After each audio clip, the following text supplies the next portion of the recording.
opinions expressed on this podcast by the host are solely the host's own opinions. The hosts do not represent the opinions of the producers of this program, who bear no responsibility or liability for the program's content. The purpose of this podcast is intended to inform its listeners about financial planning and investment issues for qualified individuals and investors. The hosts are receiving no compensation in connection with this podcast. Many of the topics and opinions discussed may be of a personal nature, and some people may disagree or find opinions expressed on this program objectionable. Nothing on this podcast should be construed as investment advice or an offer to invest.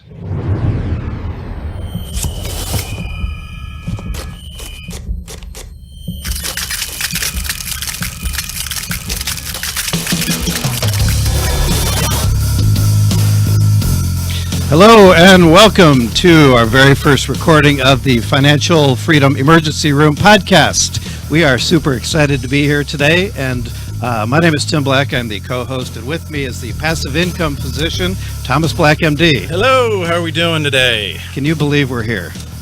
I can, actually. Yes. I got to say, I think we've got probably the best-looking producer in the history of podcasts. Miss Julie Fisk standing in front of us with our cue cards. Let's give it a hand to Julie, everybody. Very nice. That's all right. They can't see They can you. Google you. That's okay. So, Tom, this is our first recording. We've done a bunch of podcasts throughout the country. We're excited to be hosting now our own podcast. So before we kind of talk about who we are and our backgrounds, why don't we talk a little bit about the purpose of our show? Sure. Well, we've been doing this, a couple of years now, doing a lot of different podcasts all over the country on other shows. And I think the one thing that's resounded with us is we wanted a different feel to a podcast. Oh, our listeners will definitely get a different feel. That's for sure. That's true. We wanted things to be centered, kind of more around a financial topic and really celebrate those, not only healthcare, but C-level executives, kind of getting outside themselves and creating financial freedom and just educating on how they can, create attain a level of enjoyment in their careers for some of these stressful careers that we. It's all about creating passive income. That is, you're absolutely right. Very good. That's why you are the passive income physician.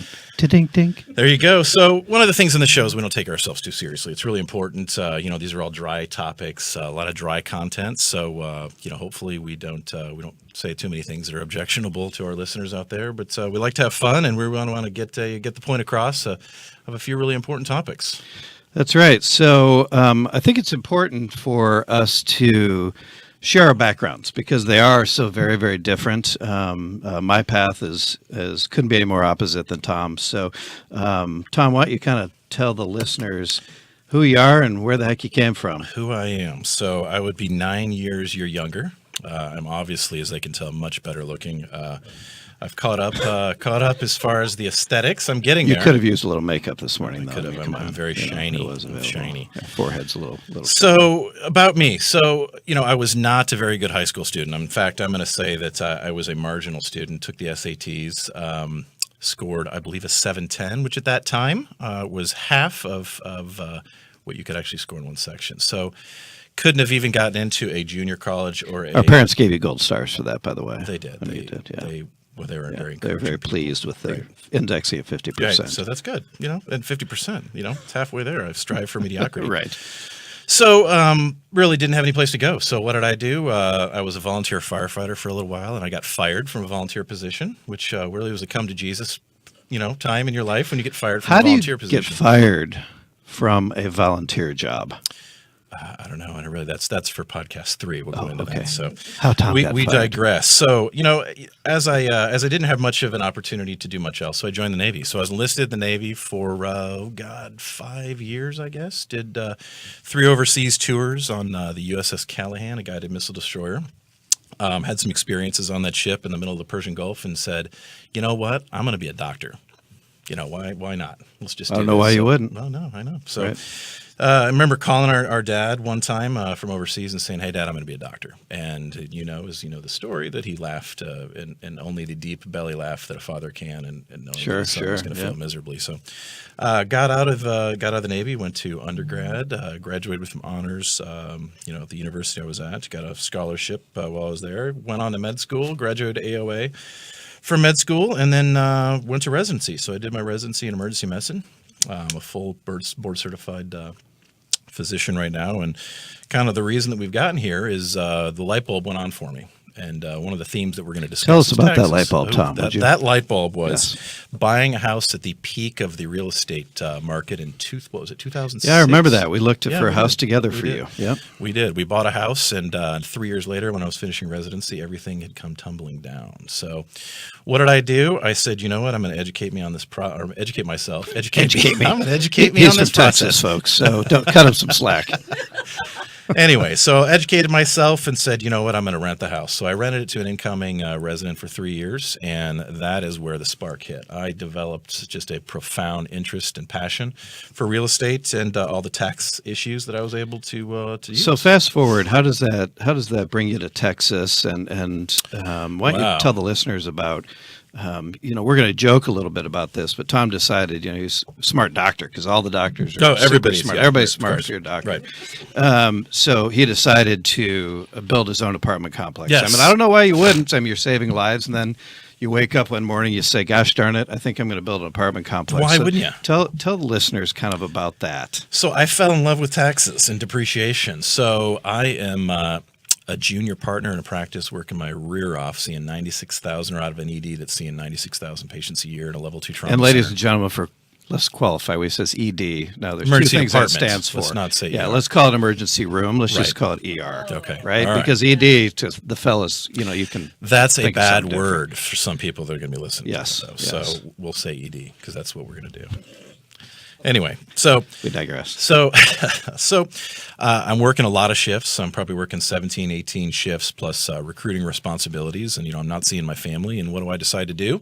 Started buying a lot of houses in Houston, just sight unseen foreclosures, and started renting those. And, at the time, flipping was becoming really big, and knew that wasn't up my avenue because all flipping is going to do is going to create capital gains. Right. So great for Right. some people, but at the income level I had, that wasn't my issue. So I really wanted to hold on to them for cash flow and depreciation. So after I did this, probably bought about 6-7 houses with partners, said, you know what, we're really not hitting the economies of scale here. Mm-hmm. Let's go find some land and we're going to build an apartment complex. So why wouldn't you? it just makes sense. Right. So found 3 acres of land right in the middle of the city, had some zoning issues. We managed to get around that and started building an apartment complex. So from the ground up, designed, developed, leased, stabilized. And it was an absolute eye-opening experience and a really great tuition bill. So, folks, a little bit of history here. So, I come to visit Tom. He's living in East Texas. Yes, it's doing like the doctor March thing. of 2010, something like It that. might have been before then. I'm not sure.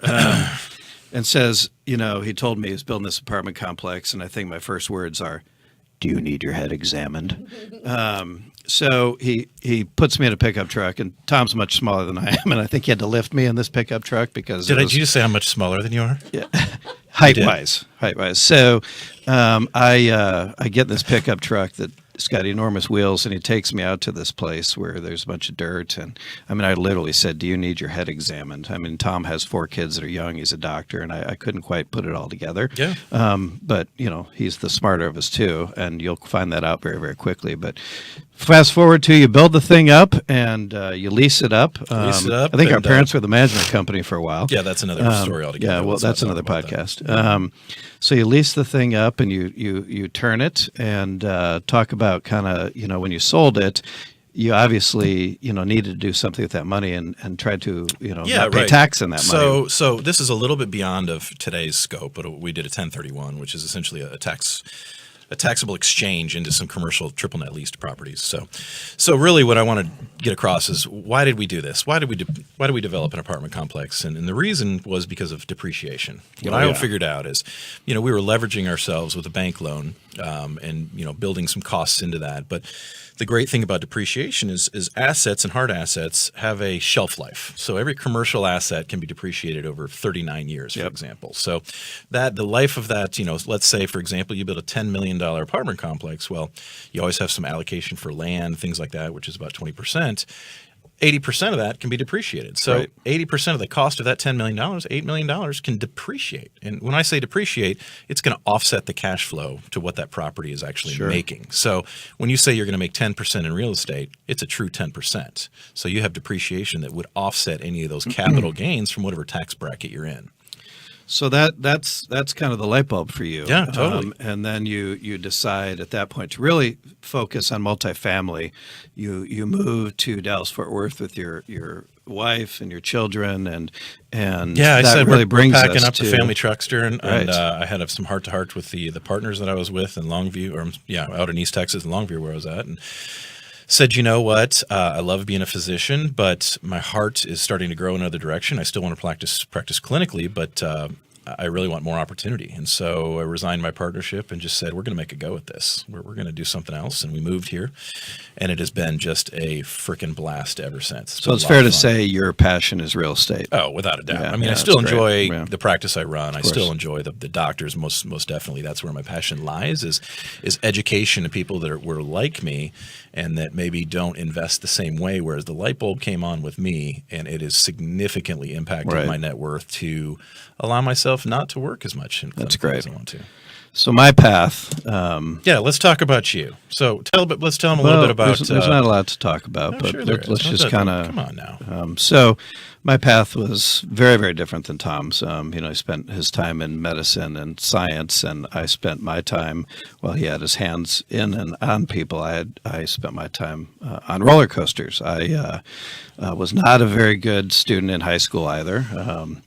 Our parents were great parents. They parented us well, but I suppose school was thinking of not my something. passion. I wanted to work, so I worked at a very young age, and ultimately ended up. And there's a very long story which I don't want to bore anybody, but ultimately went to work for Six Flags theme parks, and grew up with that company. Was very, very successful with the company, and moved around and ran some of their parks. But ultimately, that led me to Great Wolf Resorts, where I was the chief operating officer of the company, and spent a lot of time, developing new resorts from coast to coast. And when you think about multifamily and apartment suites, there's a lot of similarities. Right. No, absolutely. Because kind of a door is a door.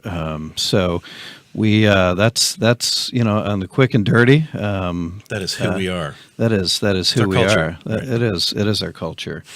So we started talking about taxes, Yeah. and so we'll kind of spend a little bit of time talking about that, and about how I got involved with Tom.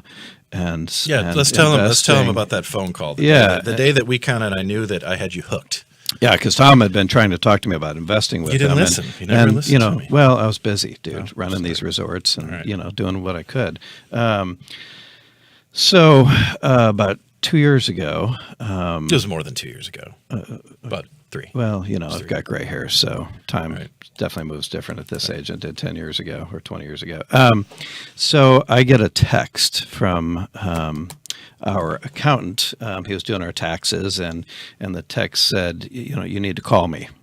And when your accountant says you need to call me, that's not always a good thing. So I called him, and I was at the grocery store, and I remember distinctively pushing a cart through snow because I live north of where we're at in Dallas, North. Fort Worth, north. I live in a very cold place. So I'm pushing this grocery cart through snow, and I call him, and he said, "Are you sitting down?" "Well, no, I'm pushing the grocery. I'm at Hy-Vee shopping." And he told me that I had a tax liability bill of over 7 figures.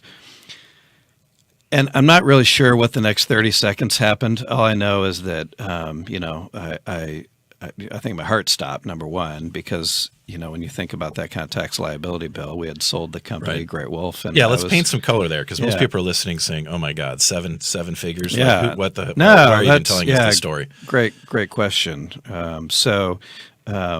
I was blessed and fortunate enough to have equity in the company at Great Wolf, and we sold the company, and was in a perfect position, and ended up filing my taxes, and ended up with that 7-figure tax bill. Right. So it's fair to say you were probably 40% of 45% to be exact. 45% of your equity went to the government, Right. and that year you Right. decided to leave Right. the company. That'll Right. do it. So, I had retired at a young age, left the company, and there was a crystal Ball or Crystal Light, whatever you want to call it. That went Crystal on. Light? Well, you drink that, but you know what I mean. I was going to say. So the light bulb went on, and my second call after the CPA was not to my wife and tell her that we had this enormous tax bill, was to the passive income physician. Oh, yes. And what was my response to that?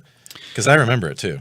But, well, folks, I couldn't help myself. I laughed pretty hard. Well, he did, and he said, "Dude, I've been trying to tell you for all these years that you're doing everything wrong," and there was something right about that. So, anyway, I had this tax bill, and then we decided to join forces. We did. And, it's been a blast ever since. Right. So, yeah. So let's kind of key in back and why we're doing this inaugural podcast, and the reason we chose taxes and what I call the anti-wealth. And I know that's a little tongue in cheek. I'm not a tax avoidant person. I'd say I'm more of a tax averse kind of a person. But let's face it, you love taxes. I do. I think it's fantastic. Yeah, you because do. I like playing by the rules that have been set up. I mean, if you ask any politician or Donald Trump out there how much their tax bill, I mean, there's a reason he doesn't share his taxes, right? Right. There's a reason, because he probably doesn't pay any. I mean, let's figure that out. Anyway, so we won't get too down the road of politics or anything else, but Let's steer away from that one. We'll steer wide away. We'll edit that out later, maybe in post. Anyway, so talk about a little bit about healthcare providers, because that's where my love and my passion is. Typically, as physicians and healthcare providers and other folks that I guess consider themselves high income earners, there's this movement across the country, and you've been used to this in private equity. We're consolidating. Yeah, contract very management much so. groups are getting gobbled up. So there's no, the days of the old, the old country doc. They're gone. They're gone. So physicians and other folks alike are becoming W-2 employees. High income.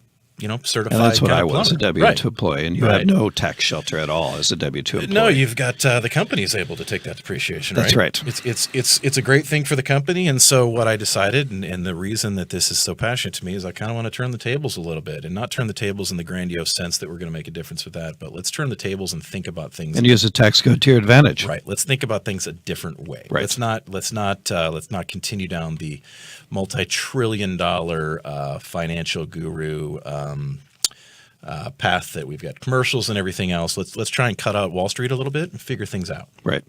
So, as healthcare providers, I think the biggest things is the majority of time, and this isn't everybody, people don't own hard assets. And when I say about hard asset, I mean something tangible. I mean, that can be a rental house, that could be an apartment complex, and there's Commercial just so many space. avenues Sure. to be able to depreciate. And whether that's oil and gas for some people, there's great tax benefits in these things, and they offset the cash flow.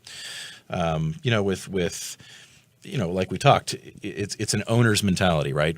It's an owner's mentality that you've got to change to. So, Sure. And the federal government really incentivizes people to invest in real estate. I mean, Absolutely. the tax code, the way it's written, is to incentivize and to motivate people to invest in real estate within the U.S. There's Right. no doubt there's no better place to put your money than in real estate. right, and you've got 4 phases. And so for those people that want to dive in deep, I don't want to go too deep. We've got some things on our website we can talk about, and some new whiteboards and things that are coming out that maybe Sure. use number examples Ooh, to get in this. whiteboard. That No, sounds fancy. It's very Yes. nice. Very It's very good. nice. I'm working on the script as we speak.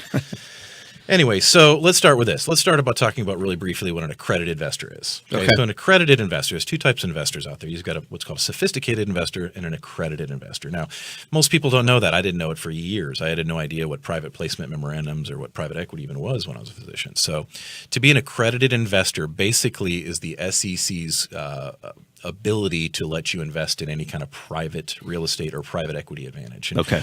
And how you define that is you have to be a net worth of over $1 million, or because that's not most people, it is $200,000 earned in income per year, or $300,000 with a spouse. So net worth, but that wouldn't be including your house, right? Correct. So you It's can't almost include like your you house in knew that that figure. you were going to say that. That's Well, amazing. Listen, that's how we work. We Right. yin and yang Right. each other. It's So good.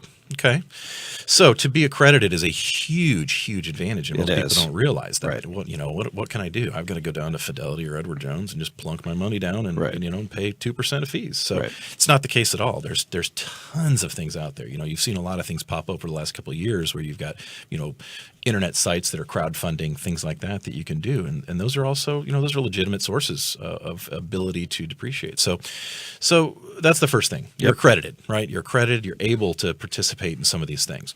The second thing is once you do, you're technically either a limited partner or you own a share in a limited liability company. And how does that impact you? Well, at the end of the year, you're also you're getting cash flow, so you're getting revenue from that apartment and complex. Cash flow is it's king. It is king. Yeah, it always will be. Yes. Anyway, so you've got cash flow, right? That's one of the great things. Second, and probably my most favorite, is depreciation. Now, depreciation is the devaluation of the asset over time, right? So sounds a little weird to devaluate an asset. It does. Yeah. It does. But, things like toilets, roofs, plumbing, they get older, right? They become less valuable. Right. But the magic of that is the real estate is actually appreciating. Right. And so you've got the ability to amortize that note and leverage that debt. So at the same time you're earning cash flow, your asset is appreciating, and that while toilet at the same time is depreciating. Right. So you're able to offset through depreciation, through the magic of accounting, with something called a cost segregation, which is a little beyond the scope here. Right. You're able to reduce your tax basis of that cash flow, or of that asset, to provide more money back. And the way that happens, folks, is you're going to get what's called a K1, and a K1 is basically a pass through on your taxes. So if you're basically, it's a partnership. You're going to get a partnership tax paper that is going to go and it's going to offset your income. So if you're for example, a EM or an ER doctor out there that's earning $300,000 a year, and you have investments that say $100,000, for example, and you're making 10% on that, you're going to be getting $10,000 a year back in cash flow, right? And that's real money in your pocket. Right. You're not paying that's fees. Real dough that's going right back in your pocket. Exactly. So that's $10,000. So let's say you're making $10,000 now, right? So now we've got that $300,000 salary, and you think, oh, well, great. Now all I've done is I'm going to have to pay taxes on that $10,000, right? Because you're already in a tax bracket that's outrageous. That's right. Well, that's not the case. Okay. So you have depreciation that's going to be able to offset, because if that property is depreciating more than that $10,000 per year, which indeed it does, and typically more so, then that taxable situation is actually going to be voided. So that $10,000 is now a true $10,000 because it doesn't. It's the gift that keeps on giving. God, you're really good at this. I mean, come on. It is the gift. I mean, that's really, it is. It's very true. So what's even more magical is some people can actually take more of that depreciation. So if it exceeds the cash flow of the property, then you can actually depreciate off your salary. So now, if let's say, for example, you had $20,000 depreciation, folks, they're just examples. If you had $20,000 depreciation and $10,000 of cash flow of the property, well, you get an excess of $10K of depreciation, right? Right. Well, if you were making $300, your tax bracket just now went down to $290. So you've saved, in essence, if you're in let's say a 37% tax bracket, you just now save $3,700. And again, cash back in your pocket. Exactly. So it's a different way of looking at investments. You have a lot more advantages into leveraging your investments versus paying $100,000 into a mutual fund and earning 7%. You're going to make that $7,000. Number one, you're going to still be taxed on that. You're not going to have any depreciation offset, right? Yeah. Follow me? Yep. Oh yeah. Then you're going to have to probably pay some sort of fee, right? You're going to pay a fee to buy it, and you're going to pay a fee to sell it. So, it's not for everybody. I'll say that, but it's definitely something really good to keep in your portfolio. It's the reason I do very minimal investing in the stock market, just because I look at it every day, and my blood pressure changes constantly, and I hate it. So, for listeners, you said that you're working on some whiteboard videos. Oh, yes. On that'll explain visually what an accredited investor is versus sophisticated. And did you say sophisticated? I think I did say I, sophisticated. Yeah, sophisticated. I'm sorry. Go. That's better, because that was gross. Thank you for pointing that out. And you're working on some tax whiteboard videos. Yeah. Yep. So I think what would be helpful is to talk about the Facebook page. So you can, if you search the Passive Income Physician, there you go. You got to search on it Facebook. We just launched that page, so we will be posting those whiteboard videos as well as this video. You can also follow us on our website and blog that is brand new. It's it's just PassiveIncomePhysician.com, and also freedomintheblack.com. Yeah, and just when you look at that, just notice the beautiful image that pops up. I mean, it's a beautiful good-looking picture man. of Tom. It is he's very stately. Yeah. So let's talk about kind of some upcoming shows. Sure. What we got on the horizon and some potential guests. And we're going to wrap this baby up today. Absolutely. So, as we said before, this podcast is really going to be designed for not only levity but a whole multitude of people that are going to be coming in and saying hi. A lot of contacts that we have. CEOs, the ex chief executive officer of Great Wolf Resorts. Yeah, Kim Schaefer, she's a will very be, good friend. dropping She's going to by. be a guest. She's a little crazy, so we'll ask our She listeners to strap she's themselves in. A couple other chief executives that were former practicing emergency medicine doctors that have now run pretty large app companies. I'd say I really want to focus, and you and I both want to focus kind of on the wellness side. And when we talk for about sure. finance, right, we're talking about finance, great. But really what the reason for this podcast is there's a huge issue with burnout and the way healthcare For doctors, is going. yeah. Yes. Huge. And this is really designed to say, hey, there's other things out there. There's other avenues that we can go to. And whether that's wellness, whether it's financial, we've got to find a solution. And that's really where my passion lies it's not only my passion, but it was my salvation during that time. And that's why I really find it exciting to educate that, real estate might not be your thing. It may be, taxation could be, Yep. blogging. There's all kinds of stuff out there, that physicians have the opportunity to do. And if you're in a position that you're just not happy, God, there's just so much doing. And you were not happy. You were not a happy guy until you got involved in real estate. No, That's for and sure. I found it. I still like doing both, but Right. my life has this is the first year in a decade that I've taken Christmas and Thanksgiving off. It's a beautiful thing. Yeah, it's been So fantastic. we've got some exciting upcoming shows. I think next one we're talking about cash flow is king. It is. So, all right. So some exciting ones coming up. Again, you can find us if you search us on Facebook, The Passive Income Physician. This has been fun. All right, Very it's the first first one, one. the inaugural. We'd also like to thank On Air Media in Dallas, Texas. They've been absolutely fantastic to work with. And until then, any see parting you next shots, time. Tom? Anything to send our listeners away with? Any nuggets? Depreciation is great. And there you go. Yeah, there you go. All right. Good job. Cheers.